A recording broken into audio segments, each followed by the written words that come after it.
오늘은 웨스트민스터 신앙고백서 제21장 예배와 안식일에 대하여 첫 번째 시간입니다.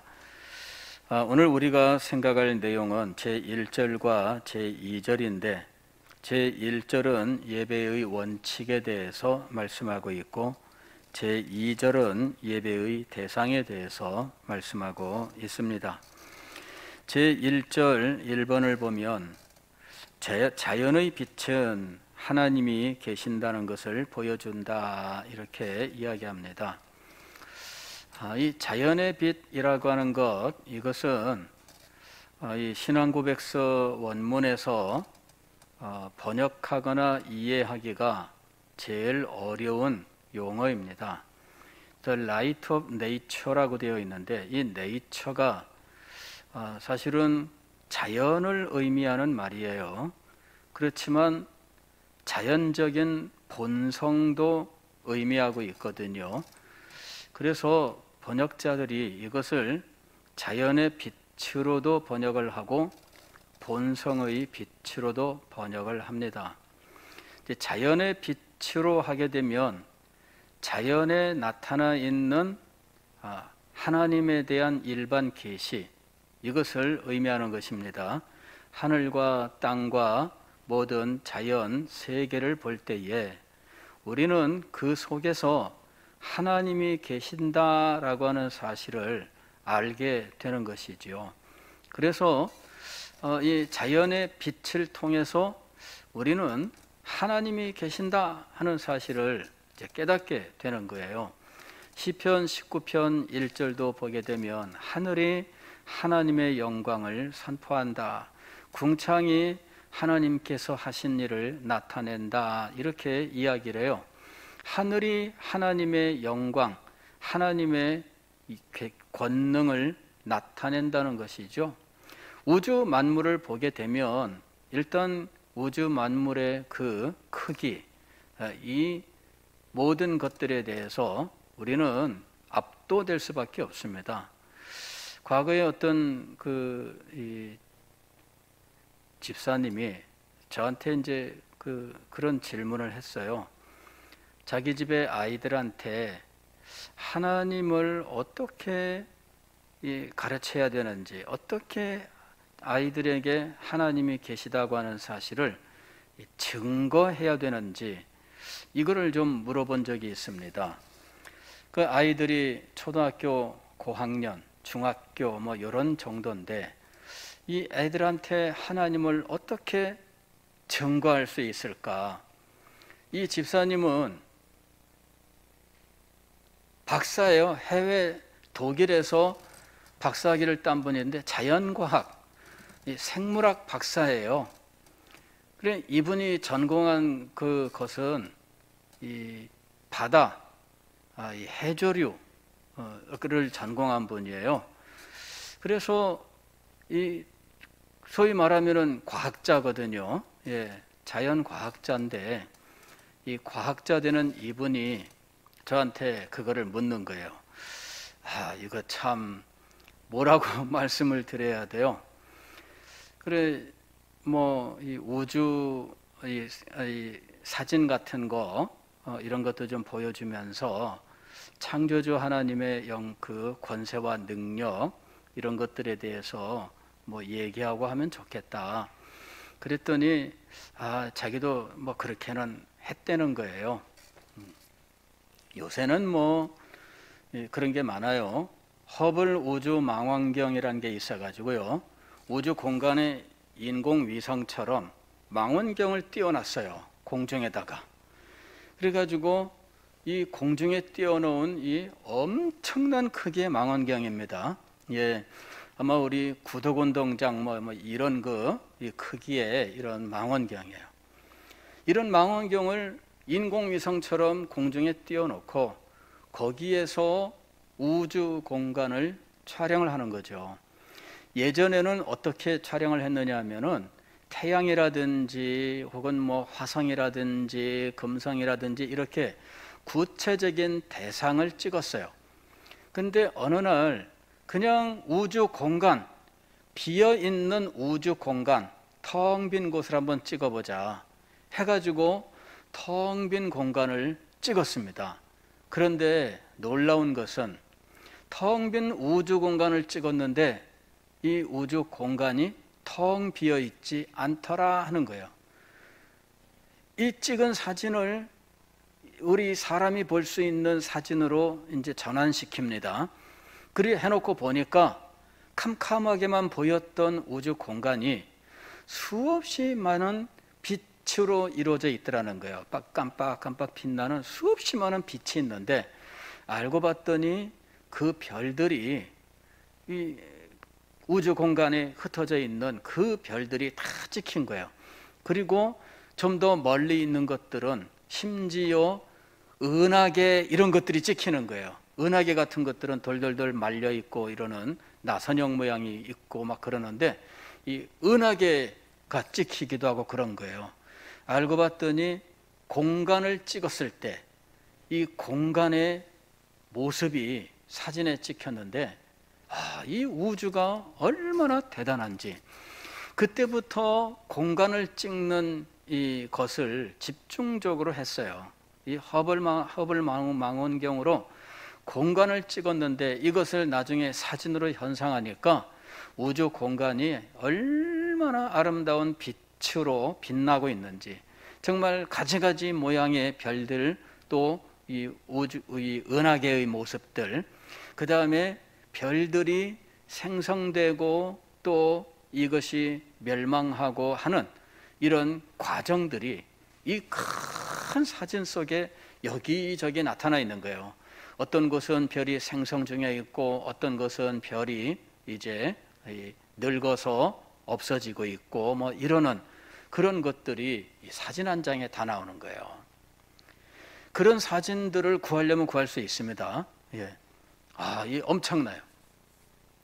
그런 사진들을 보여주면서 우주 공간의 크기를 이야기하면 이거는 인간이 말은 하지만 그러나 감이 안 잡히는 거죠. 요새 우리가 뉴스 같은 데 보면은 뭐 누구의 뭐 이 재산이 얼마고 요번에 그 이건희 씨 죽고 상속 뭐 이렇게 재산 상속을 했는데 상속세가 12조가 얼마인지 실감이 안 나요. 12조가 얼마인지 실감이 안 나요. 그게 어느 정도 금액일까요?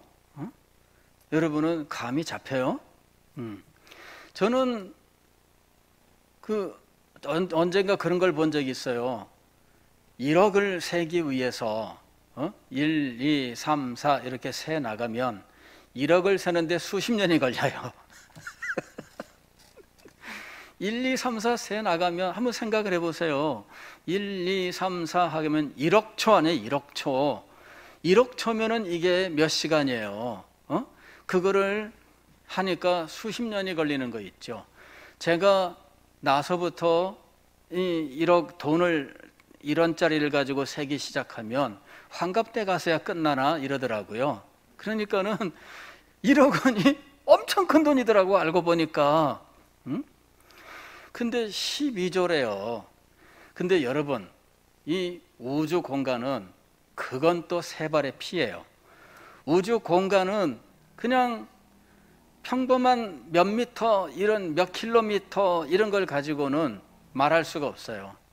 우주 공간은 빛의 빠르기를 기준으로 해가지고 이 빛의 빠르기 이거를 1년 동안 가는 거리 이거를 기준으로 하는 거예요.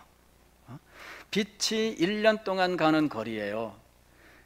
지구에서 태양까지 빛이 가면 8분 30초인가 이렇게 걸린다 그러더라고요. 태양까지 이게 얼마나 먼데 그 먼 거리를 8분 넘겨서 가면은 도착하는 거예요. 그게 빛의 빠르기예요. 그런데 그 빛이 1년 동안 가는 것이 기준이야, 기준. 소위 우리가 1m, 2m 할 때 1m 자가 기준되는 것처럼 우주 공간을 잴 때에는 빛이 가는 1년 가는 거리를 기준으로 삼아요. 이래가지고 이걸 가지고 재는데 그것도 뭐 10광년 이러면은 아주 가까운, 엎어지면 코 닿을 때예요. 우주 공간을 말할 때 10광년 그러면은 그건 정말 엎어지면 코 깨지는 동네가 이게 10광년이야. 그 정도는 정말 손톱거리로 이렇게 가까워 이렇게 말하는 거리예요. 이게 우주 공간은. 우주 공간에서 지금 인간이 찍은 사진, 허블 망원경으로 찍은 이 것 중에서 가장 먼 곳에서 온 별이 한 160억 광년 뭐 이래. 이것도 160억 단위예요. 억 단위. 그러니까 뭐 이거는 인간이 상상할 수 없는 크기예요. 그런데 그것조차도 끝이냐? 끝이라고 말할 수 없어요. 인간이 관측할 수 있는 한도 내에서 최대한 멀리서 날아온 빛이 사진에 찍혔다는 거지, 그 너머에 있는 빛은 아직 안 찍힌 거예요. 우주가 참 이거 상상할 수 없어요. 그런데 이것이 저절로 생겼다라고 하는 것이 현대의 과학자들입니다. 근데 아무리 생각해도 어떻게 그런 게 저절로 생겨요? 이런 것도 저절로 생기지 않는데, 우주랑 비교할 수 없는 이 작은 물체 하나도 이거 저절로 생겼다고 하면 누가 믿겠어요? 아무도 안 믿어요. 그죠? 아니, 여기 이 종이 저절로 생겼어요. 이게 1억 년 걸렸어요. 이렇게 저절로 생기는데 그게 믿어져요? 1억 년 갖고 안 되면은 100억 년 걸렸어요. 이게 저절로 생기는데 그러면 믿어져요? 근데 그렇게 믿고 있는 거예요. 물론 그렇게 믿기 위해서 온갖 이론들을 말하지요. 이런 이론도 말하고 저런 이론도 말하고. 그러나 결론은 뭐냐? 저절로 생겼다는 거죠. 그러나 여러분, 저절로 생겼다고 말할 수 없죠.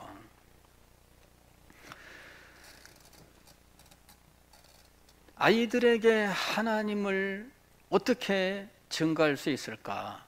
과학자들이 과학적인 사실들을 설명해 나가면 저절로 설명이 될 거예요. 우리 모교회 목사님 아들이 이제 의사를 하는 분이 있어요. 이분이 의사로 있으면서 언젠가 한번 이야기를 하는데, 자기는 의학 공부를 하면서 하나님을 더 깊이 믿게 된다는 거예요. 왜냐하면은 우리 몸, 인체에 있는 이 모든 이 해부학적, 그 다음에 인체의 모든 몸 기능들의 작용 원리, 이런 것들을 공부하면 공부할수록 인간의 몸이 얼마나 정교하게 만들어져 있는지, 그리고 이 몸의 호르몬의 작용이라든지 모든 이 원리들이 얼마나 기가 막히게 서로 이렇게 맞아떨어서 생명의 작용을 하는지, 어떻게 이것이 저절로 생겨가지고 진화되어서 이렇게 되었다고 말할 수 있느냐. 이거는 정말 정상적인 생각을 가진 사람이라면 그리 말할 수 없다는 거죠. 인간의 몸의 작용을 연구하면서 자기는 하나님에 대해서 더 깊이 감동하게 되었다, 이렇게 이야기를 해요. 정말 그래요.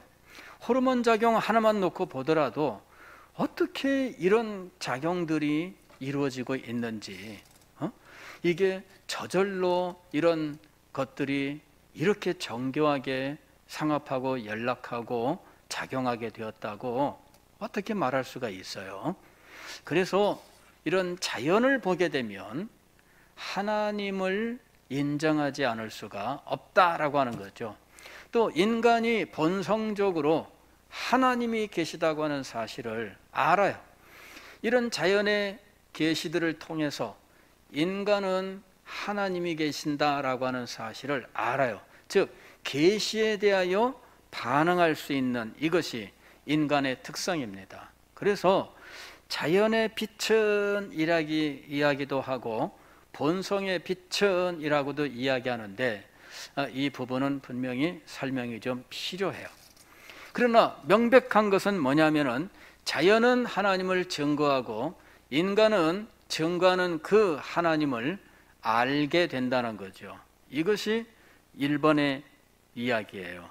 자연의 빛은 하나님, 여기서 괄호 넣고 영어로 God이라고 써놨는데요. 이 God이라고 한 이유는 뭐냐면은 그 하나님이 구체적으로 어떤 하나님인지는 모른다 이거예요. 그냥 하나님이 계신다, 이거를 인간들은 안다는 거죠. 그 하나님이 창조주 하나님이요, 예수 그리스도의 아버지로서 구원의 하나님이라고 하는 것은 자연을 통해서 알 수 있는 것이 아닙니다. 그래서 그냥 God, 하여튼 어떤 하나님이라고 하는 분은 분명히 계신다. 그런데 그 하나님이 구원의 하나님으로서 복음을 우리에게 전하신 바로 그 하나님이라고 하는 것은 특별 계시를 통해서 우리에게 알려지게 되는 거예요. 다만 여기서 말씀하고 있는 것은 그 하나님을 알게 되면 자연히 그 하나님께 대하여 예배하고자 하는 것이 인간의 본성인 것이에요. 인간은 본성적으로 하나님을 예배하고자 해요. 그래서 특별 계시가 없이 일반 계시와 본성의 빛을 따라서 하나님이라고 하는 어떤 존재를 알게 된 인간은 이 세상 어디에 있든지 모두 다 하나님께 예배하고 있다라는 것입니다. 그 하나님이 참 하나님이 아니더라도 어쨌든 하나님이라고 하는 어떤 존재를 인정하고 그 존재에게 예배하고 있다라고 하는 것이죠. 우리는 감사하게도 특별 계시, 즉 성경을 통해서 그 하나님이 어떤 하나님인지를 알게 되었고 그 하나님을 예배하게 되었습니다. 2번을 보면은 이 하나님은 만물에 대하여 주권과 통치권을 갖고 계신다. 그리고 3번, 하나님은 선하시며 만물에 대하여 선을 행하신다. 즉 하나님은 주권을 가지시고 통치하고 계시는데 선하신 분으로서 선을 베푸시는 거예요. 그래서 인간도 하나님께 대하여 마음을 다하고 뜻을 다하고 힘을 다하여 예배를 해야 된다 하는 겁니다. 그래서 4번, 그러므로 하나님은 마음을 다하고 뜻을 다하고 힘을 다하여 경외와 사랑과 찬양과 기도를 받으셔야 하며 신뢰와 섬김을 받으셔야 한다. 하나님이 당연히 이렇게 예배의 대상이 되셔야 한다는 거예요. 7번은 뭐냐면은 그러나 예배의 방법은 하나님이 정하셨다는 거예요. 여기 보면 그러나 하나님을 예배하는 방법은 참 하나님께서 스스로 제정하셨으며 그분 자신이 계시하신 뜻에 제한된다, 이렇게 얘기하고 있어요. 하나님이 예배의 방식을 정하신 거예요. 인간이 정하는 것이 아닙니다. 인간이 이런저런 자기만의 생각으로 예배의 방식, 예배의 순서 이런 것들을 정하고 할 수 있는가 하는 거죠. 그렇지 않습니다. 예배는 하나님께서 정하신 대로 예배를 드려야 되는 거예요. 그리고 하나님이 뜻하신 그 한계 속에서 예배를 드려야 된다 하는 것입니다. 여기서 우리가 대립되는 두 가지 예배 원칙을 알아야 돼요. 첫째는 개혁주의, 우리가 있는 이 신학 전통을 개혁주의라고 이야기합니다. 이 개혁주의 예배 원칙이 있어요. 개혁주의 예배 원칙은 무엇이냐면 성경이 규정하는 대로만 예배한다 하는 거예요. 성경이 규정하는 대로만 예배한다. 이것이 개혁주의 예배 원칙입니다. 천주교, 로마 천주교의 예배 원칙이 있어요. 로마 천주교의 예배 원칙은 성경이 금하지 않은 것으로 예배할 수 있다라는 거예요. 성경이 금하지 않는다면 그것을 사용하여 예배할 수 있다 하는 거죠. 두 가지 예배의 원칙이 충돌하고 있습니다.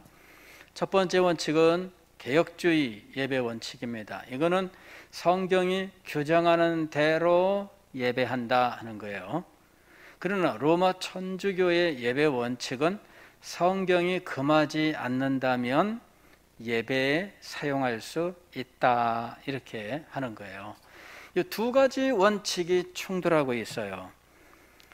우리 여기 지금 이 10번부터는 바로 그 문제를 얘기하는 거예요. 그러므로 하나님은 인간의 상상이나 고안물 또는 사탄의 제안에 따라 눈에 보이는 대체물이나 성경이 규정하고 있지 않은 방식으로 예배할 수 없다. 여기서 지금 개혁주의 예배 원칙을 말하고 있는 거예요. 개혁주의 예배 원칙은 8번, 9번이죠. 참 하나님께서 스스로 제정하셨으며 그분 자신이 계시하신 뜻에 제한된다. 그래서 우리는 인간의 상상, 고안물 또는 사탄의 제안에 따라서 만들어진 눈에 보이는 대체물, 이런 것들, 즉 성경이 규정하고 있지 않은 방식으로 예배할 수 없다라고 하는 거예요. 자, 예배에서 이런 인간의 상상이나 고안 혹은 사탄의 어떤 제안, 이런 것들이 사용되는 이런 일들은 도대체 무엇을 말하는 것인가? 성경이 규정하고 있는 대로 예배한다. 이것이 개혁주의 예배 원칙인데, 오늘날 우리가 드리는 이 예배가 성경에 그대로 나와 있을까? 그죠? 우리 수요 예배 이거 성경 어디에 이런 모양이 나와 있어요? 주일 대예배 성경 어디에 이런 예배가 나와 있어요? 여러분 이상하죠? 개혁주의 예배 원리 그래 놓고 성경이 규정하는 대로 예배한다 이랬는데 성경에 어디에 있어요? 없어. 알고 보니까. 성경이 규정하는 대로 이게 도대체 뭐냐 이거죠. 이거는 오늘날 우리 예배 순서가 성경에 있다는 말이 아닙니다. 예배 순서라고 하는 것은 이거는 성경을 연구해서 성경이 하나님께 예배하는 예배의 어떤 원리 같은 것들을 가르치고 있는 부분들을 다 연구해요.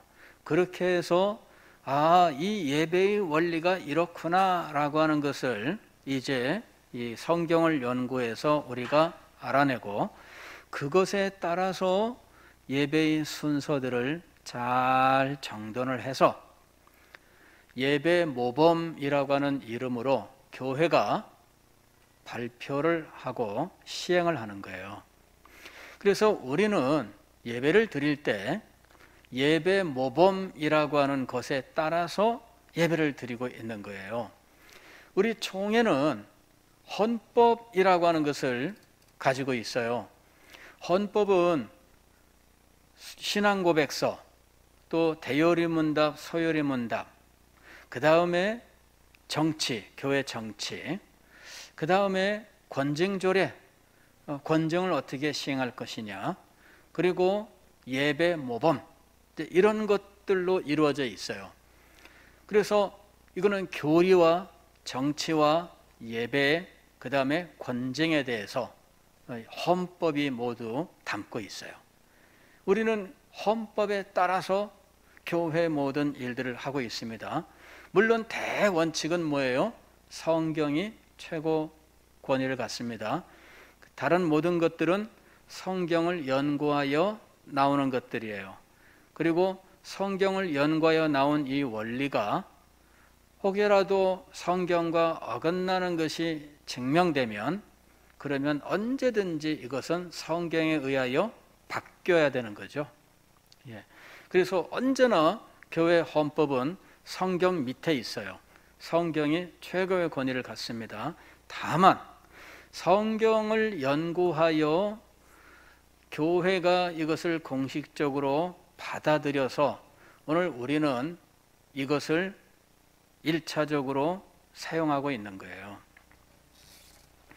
그래서 예배 순서는 예배 모범에 있는 대로 우리가 하고 있는 겁니다. 이때 이 예배 모범이 어떤 원리에서 만들어졌느냐? 사실은 역사적으로 순서들은 만들어진 거예요. 과거에 유대인들이 바벨론의 포로로 붙잡혀가고 바벨론 땅에서 성전 예배를 드릴 수 없게 되었을 때 그들은 그렇다고 해서 모이지 않고 예배를 드리지 않고 넘어갈 수 없었습니다. 그래서 성전은 없지만 예배 모임은 가졌어요. 어디서 모였느냐면은 회당이라고 하는 곳에서 모인 거예요. 회당에서 이 사람들은 일정 지역에 13세 이상 남자들 10명만 있으면 랍비를 초청하고 그 다음에 회당을 세우게 했어요. 그렇게 해서 가는 곳마다 회당이 존재하고 있고요.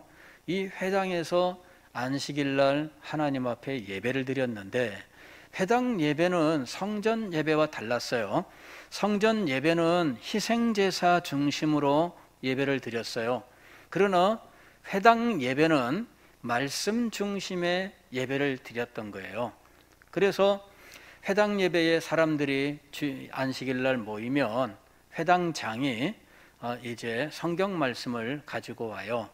찬송을 부르고 또 이 회당장이 성경 말씀을 펼치면 이 성경을 낭독하고 따라 읽고 하는 거죠. 그래서 안식일 날 성경을 계속 읽어주는 거예요. 성경 읽어주기. 그리고 성경을 듣는 거죠.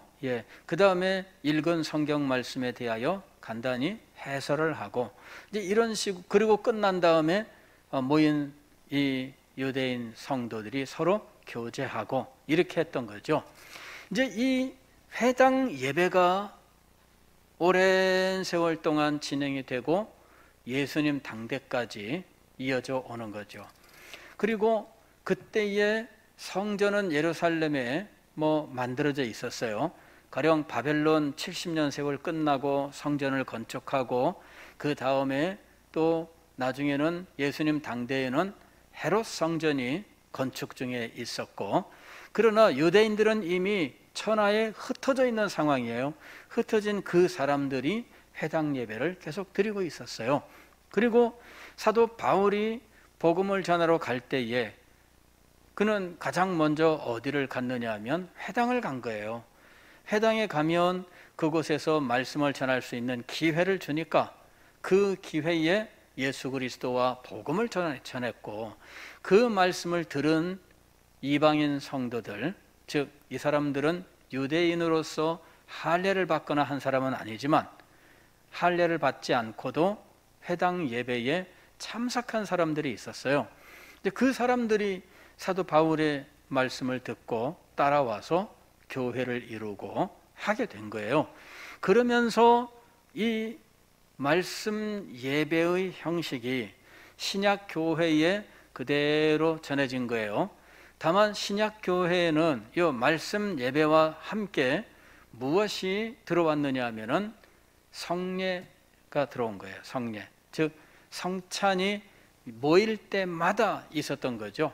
그래서 말씀과 성찬이라고 하는 이 두 가지가 하나의 예배를 이루게 되었던 거예요. 오늘날 우리는 성찬을 매주일 드리지 못하는 것이 상당히 좀 안타까워요.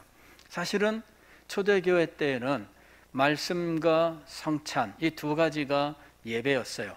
말씀 예배와 성찬 예배가 1부, 2부를 구성하고 있었습니다. 그래서 하나였어요.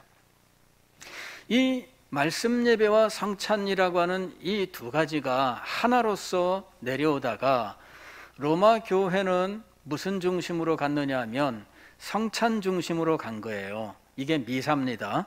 예, 성찬 중심으로 간 거예요. 종교 개혁자들은 이 성찬의 의미가 변질되었다 해가지고 사실은 성찬의 참된 의미를 회복하려는 투정을 벌였어요. 그러면서 이 말씀 중심의 예배를 드리게 됐던 겁니다. 그러나 초대교회는 말씀과 성찬이 함께 가는 예배를 드렸던 겁니다. 이것이 사실은 온전한 예배의 모습이에요. 그래서 우리도 조금 어려워도 가능하면은 성찬까지 함께 하는 예배를 드려야 되는데 지금 우리는 시간에 너무 쫓겨 있다 보니까 이것을 엄두를 못 내고 있어요. 근데 우리는 정말 예배를 좀 더 회복하기 위해서 우리가 좀 더 연구하고 결단해야 될 필요가 있는 부분이 바로 이 부분이라고 봅니다. 자, 어쨌든 이 역사적인 과정 속에서 우리는 성경이 가르치는 예배의 정신 그리고 예배의 원리들을 거기에 적용을 해 나가기 시작을 한 거예요. 그런데 역사 속에서 변질이 일어나기 시작을 했어요. 어떤 변질이 일어났느냐 하면 예배당을 가지가지 조각들과 그림으로 장식하기 시작을 한 거죠. 그러니까 이 예배당이 온갖 그림과 또 이런 조각들로 가득 차게 되었어요. 그런데 그 그림의 주제가 성경에 나오는 이야기일 수도 있고 그 교회 성도들 중에 혹은 그 교회에서 있었던 어떤 그 사역자 중에 어떤 영웅적인 인물들의 이야기, 이런 것들이 이제 그림이나 조각상으로 교회 안에 만들어지게 된 거예요. 그리고 그것을 숭배할 수 있는 신학적인 근거를 만들기 시작을 했어요. 그때 들어온 것이 무엇이냐 그러면은 우리가 이미 공부했습니다면은 여덕이라고 하는 거죠. 여덕. 이건 뭐냐면은 천주교는 우리가 예수를 믿으면 반드시 세례를 받아야 되고 세례를 받으면은 일단 지옥은 안 간다. 그래서 거기는 무조건 세례 받아야 돼요. 그리고 세례를 받는데 하여튼 일생의 어느 순간에는 세례를 받아야 된다. 그리고 세례 받을 때 예비 교육 해가지고 1년인가 2년 교육을 받아야 돼요. 그거 굉장히 엄해요. 다른 교육은 엄하지 않은데 세례 교육 하나만큼은 엄해요. 왜냐하면 그거 하나만 하면 하여튼 무조건 일단 구원은 일단은 받고 본 거니까 지옥 안 가는 거는 일단 확보된 거니까 이렇게 되는 거예요. 지옥 안 가면 어디 가나? 웬만한 사람들은 연옥에 가요. 천국에 가는 사람들은 가물에 콩나듯 갑니다. 죽고 천국으로 직행할 수 있는 사람들은 가물에 콩나듯. 대부분의 사람들은 그냥 웬만하면 무조건 다 연옥. 이게 천주교의 교리입니다. 근데 세례를 안 받으면 어떡하냐? 지옥 가는 거예요. 그래서 일단 세례를 받아야 돼. 죽기 전에 세례를 받아야 돼요. 이 사람이 급하면 신부가 올 때까지 기다리지 말고 옆에 있는 사람이 아무나 세례 줘라. 왜? 일단 세례 받아야 되니까. 그래야 일단 지옥은 안 가니까. 근데 웬만하면 다 연옥 가는데 천국으로 직행하는 사람들이 있어요. 이 사람들이 누구냐? 성자예요. 여기서 말하는 성자예요. 예. 이 세인트라고 그러는데 성 누구누구 그러잖아요. 예. 저도 간혹 성 어거스틴 이런 말을 쓰는데 사실 우리는 그런 성이라고 하는 이 세인트라고 하는 이런 것은 교리적으로 성경적으로 틀리다 이렇게 우리는 믿기 때문에 그렇게 말을 쓰면은 안 됩니다. 그냥 어거스틴 이렇게 하는데 어쩌다 보니까 성 어거스틴 이런 식으로 입에 붙어서 쓰게 돼요. 우리는 이 성자라고 하는 성인이라고 하는 이것을 인정하지 않습니다. 왜? 여기서 말하는 성인은 천국으로 직행하는 사람들을 말하는 거예요. 이 사람들은 연옥에 갈 필요가 없어. 왜? 천국에 갈 만큼 지상에서 충분한 이 덕을 쌓았거든요. 이 덕이라고 하는 것은 신앙의 덕입니다. 그래서 천국에 간 거예요. 천국에 가고도 남는 거 주머니에서 다 꺼내가지고 이제 창고에 모으니까 얼마나 많이 쌓였는지 그게 여덕이에요. 그 창고 관리권이 누구에게 있느냐 하면은 교황에게 있다는 거죠. 교황이 거기 있는 것을 꺼내서 줄 수가 있어요. 이게 뭐냐면 면죄부입니다. 그러니까 이게 교리 자체가 웬만하면 세례받은 사람은 웬만하면 다 연옥 가고 가물에 콩나듯 천국으로 직행하는 사람들이 있는데 이 사람들이 성자, 성인이에요. 그 사람들이 천국에 가고도 남은 것들을 모아서 가지고 있는데 그거를 교황이 관리하면서 나눠줄 수 있다 이거죠. 근데 이 성자들은 천국으로 직행하는 사람들인데 얼마나 대단해요. 그러니 이 사람들이 존경의 대상이 되고 존경을 넘어서서 숭배의 대상이 되고 숭배를 넘어서서 예배의 대상이 되기도 하는 거죠. 그게 이제 이 천주교에서 발전해오는 예배예요. 천주교는 이 칼빈의 기독교 강요를 보면은 이 천주교가 두 가지 예배를 구분하고 있다 이렇게 얘기를 합니다. 하나는 라트리아라고 하는 예배가 있고 다른 하나는 둘리아라고 하는 예배가 있다는 거예요. 라트리아라고 부르는 예배는 하나님께만 드리고 둘리아라고 하는 예배는 이거는 천사나 성인들을 대상으로 예배를 드리는 거라는 거죠. 그래서 이 천주교에서 하는 말이 우리는 라트리아로 하나님께 예배드리는 것이고 천사나 성인들은 우리는 라트리아로 예배하지 않는다. 이리 말하고 있는 거예요. 그러면서 우리는 이 사람들은 둘리아로 예배를 드리고 있다. 이러는 거예요. 뭔가 다르게 하는 것처럼 보이지만 그러나 여러분들이 가서 보세요. 그게 천사 숭배와 성인 숭배예요. 근래에 와서는 마리아를 숭배하는데 마리아는 모든 성인 중에 1번이야. 그래서 하이퍼둘리아라는 말까지 나올 정도예요. 하이퍼라는 말은 최고라는 말입니다. 예. 그래서 하이퍼둘리아, 둘리아 예배 중에서는 최고의 예배가 바로 마리아 예배다 이거죠. 이렇게 사람이나 뭐 어떤 그 특별한 공적을 가졌다고 하는 이 사람이 예배의 대상이 될 수 있는가? 아니라는 거죠. 이걸 우리 신앙고백서는 명확하게 밝히는 거예요.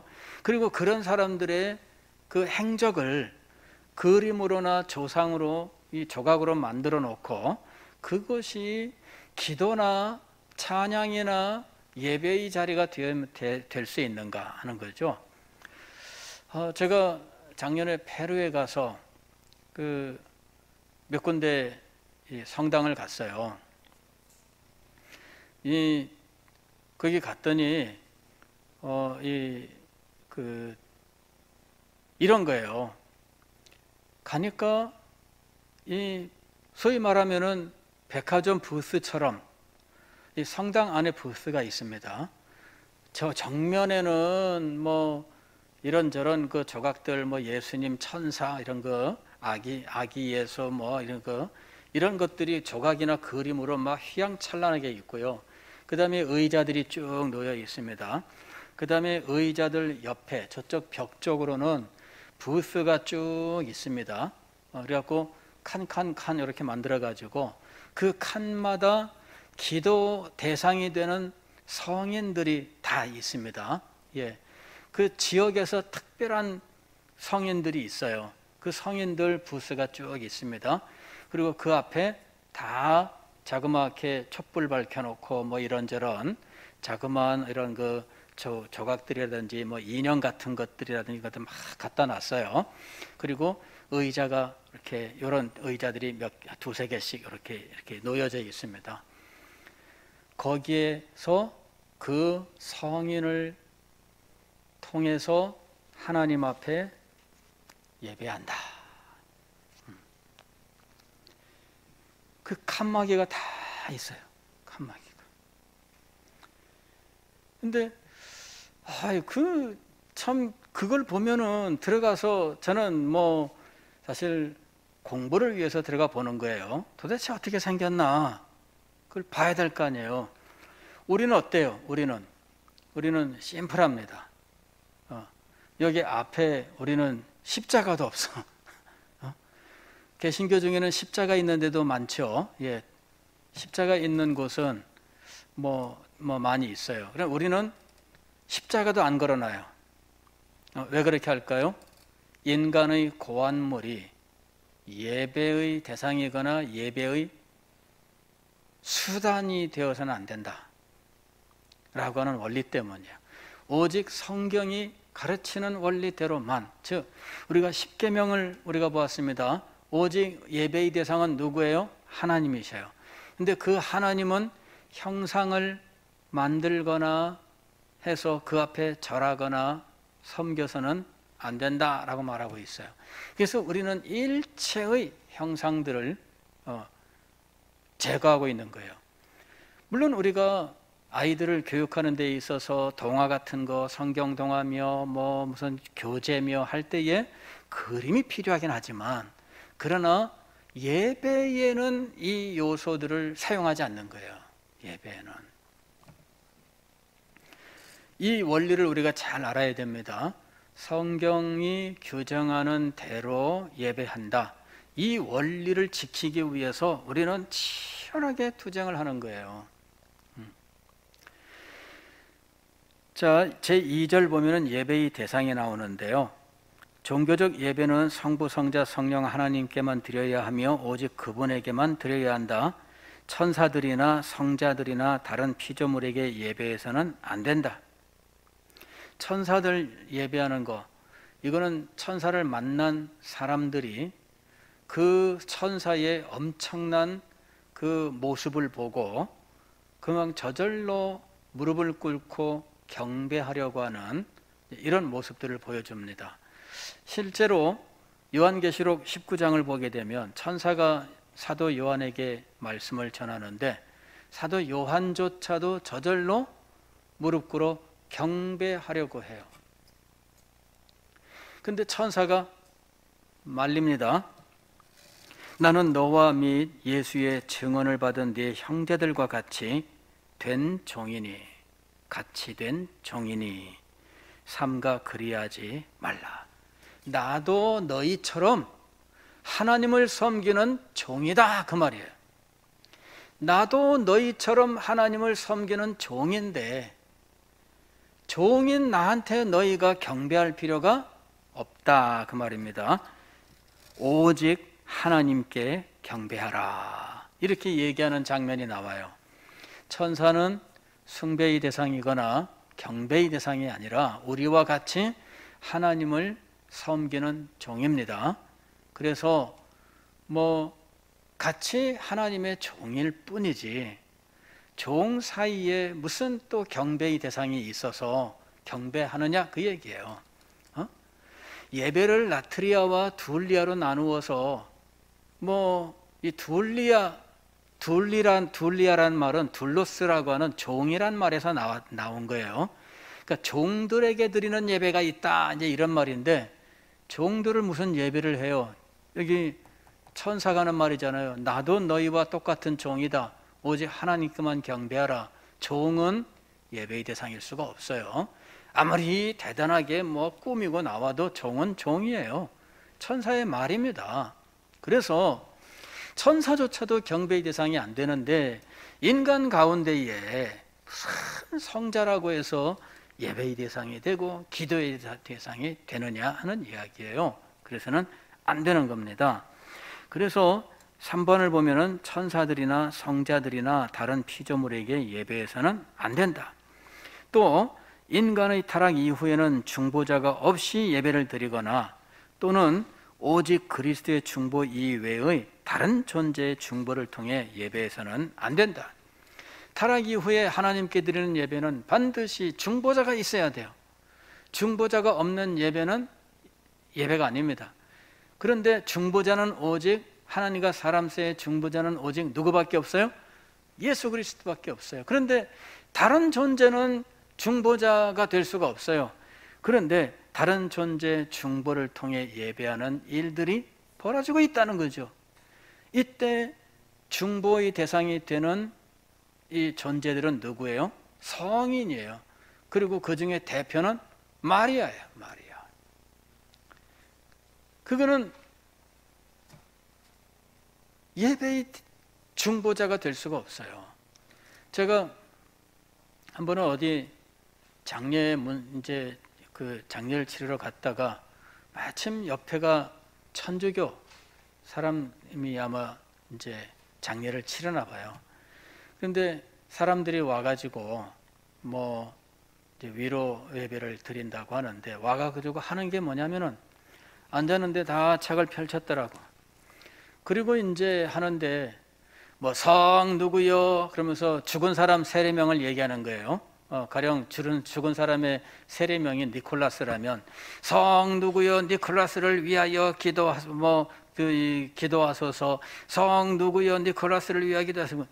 이 페이지 여러 페이지가 되는데요. 그 페이지에 1000몇 명의 성인 이름이 있고요. 그 1000몇 명의 이름을 다 부르고 있는 거야. 성 누구요? 성 누구요? 한 30분 이상 걸려요. 그러고 있더라고. 그래서 1000명이나 천국에서 동원해가지고 이 죽은 사람 영혼을 위해서 힘쓴다고 하면 대단하겠죠? 그러나 그런 일은 일어나지 않습니다. 오직 우리는 예수 그리스도 이분만을 의지하고 그분의 중보를 통하여 하나님 앞에 예배할 수 있는 거예요. 그분의 중보 이외에 또 다른 누구의 중보가 필요한 것이 아닙니다. 기도하겠습니다.